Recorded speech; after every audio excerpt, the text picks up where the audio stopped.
Return to Fitness, your creative exercise and health and wellness specialist, helping those that are willing to help themselves get in the best shape and optimize health for 2019 and beyond. So let's talk about your health and wellness. Let's talk about your food consumption. Let's talk about why you cannot lose weight and what's going to happen if you don't lose weight and what you need to do to lose the weight. One of the biggest issues we have in today's society is food. Food, now I'm being honest with you, this is my mindset about food.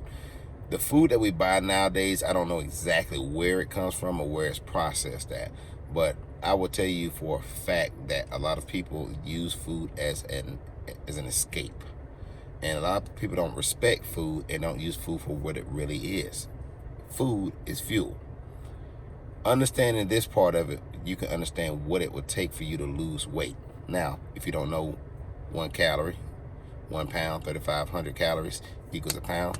So you got to think about that when you're losing weight and when you're in your activity modes. Because if you're only doing a minimum amount of activities, nothing beyond that, your weight loss goals and your weight loss, I guess we could say, your weight loss journey will be a very slow journey. I hear a lot of clients that say they don't want to do, they don't want to do, they don't want to do.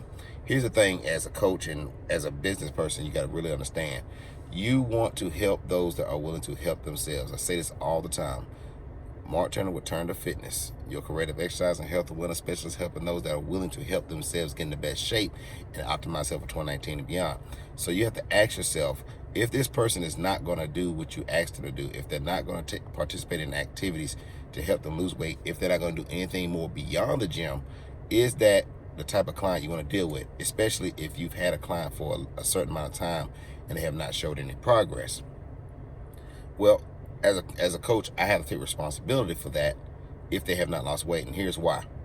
That means instead of me just letting them go in the beginning, if I know that I'm with you and you've been with me over 90 days and you're not showing any progress, we know there's a lot of issues going on in your life. We already know there's a lot of issues. We know this. We know there's a lot of stress going on in your life, which is a factor in your weight gain and not losing weight.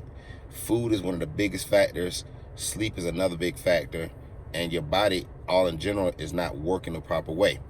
I can go into the scientifics about this, but I don't want to go too scientific, because if I do that, I will confuse people. So let's keep it stupid simple, real stupid simple. So let's think about your body as a car, or say your gas tank. Your stomach is your gas tank. Your body, you fuel your gas tank with food. Now, the process of eating starts with sensory. Pay attention. There's food that you like and desire, and there's food that you need to have. Most people, they eat based off of what they smell and what they like. That's the first start of the process. When you put that food in your mouth and you start to chew on that food and you're breaking that food down and you start to consume that food, you start to fuel your body. The actual process of the fueling starts when it hits your stomach. Now, here's the problem with that. It takes about an hour for you to really feel the effects of the food that you're eating for fuel. Being that said, most people will overeat, and here's why. If you're putting gas in your car and you know it only holds, let's say, 15 gallons, but you go beyond the 15 gallons, what happens is the car starts to spill over the gas or shoot on you, whatever you want to do. Don't have a match around, you're going to set your ass on fire. But here's the thing about your body. Your body, what it does is it goes into a storage mode. So a little bit different for the car. You go into a storage mode. What that does is all that extra energy that you're consuming gets packed on as fat, okay? Now, with that happening to you, the only way you're going to expel that extra energy is by activity. I'm not talking about mediocre activity. I'm talking about high intensity activities that are sustainable, like walking for 45 minutes, maybe doing jump ropes for about 30 minutes, if you could do it. If you want to run, you can run about 20, 30 minutes. It's really up to you. It's not just about lifting weights. Now, lifting weights is part of the solution also for resistance and to build that tension on your muscles, your bones, your joints, having that pressure on your body. Well, I say pressure, the reason why I say pressure, because it seems like if you don't lift enough weights and if you don't build enough the tension in your bones and your muscles, you start to get that looseness and your bones start to get, basically you start feeling that bone on bone action, especially if you start to wear down your cartilage in your body. I know I'm rambling. I know I'm talking about a subject, but the reason I'm going into a little bit more detail about this is because I noticed that a lot of people say they're not going to do things, and that's cool. If you're not going to put in the effort to lose weight, don't waste your time. Just do what you're normally doing. Most people will not hit their health and wellness goals, and the reason why is because they won't do any extra activity outside of the gym. They won't walk. They won't run, they won't get on a bike, they won't rollerblade, they won't do anything. There's a lot of information I can possibly give you, but I just want to give y'all this little piece of advice.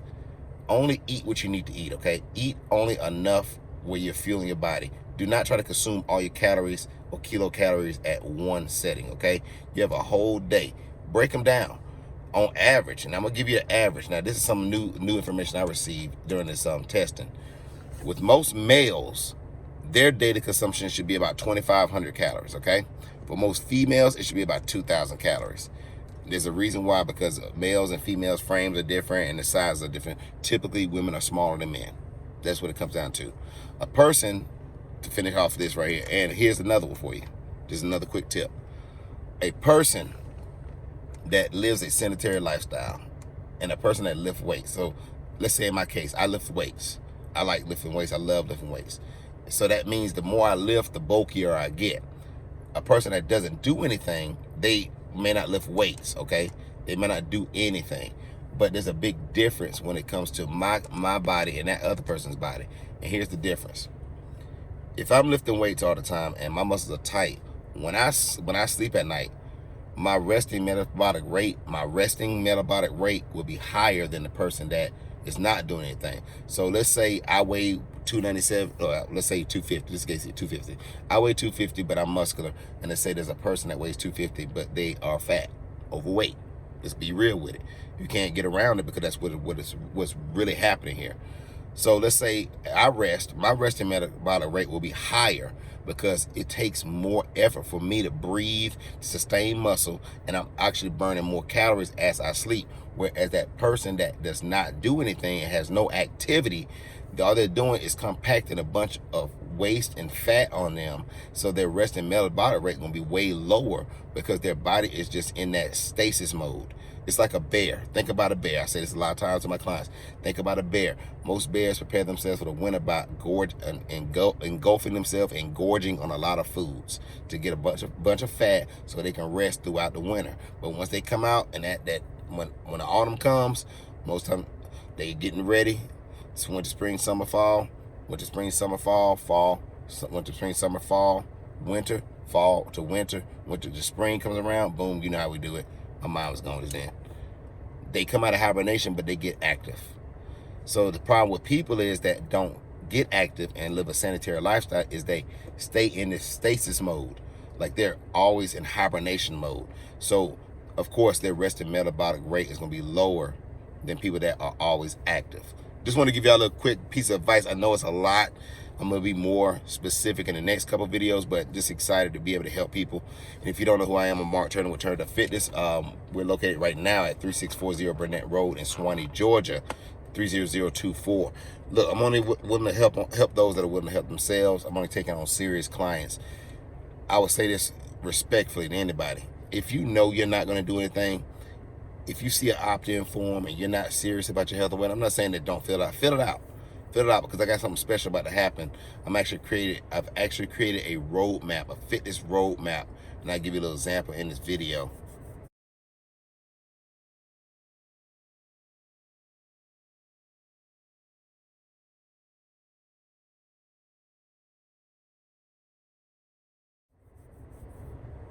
And the reason I want to show you this roadmap because this will literally show you where you are, and we can help you get to where you need to be at, only if you're willing to do the work.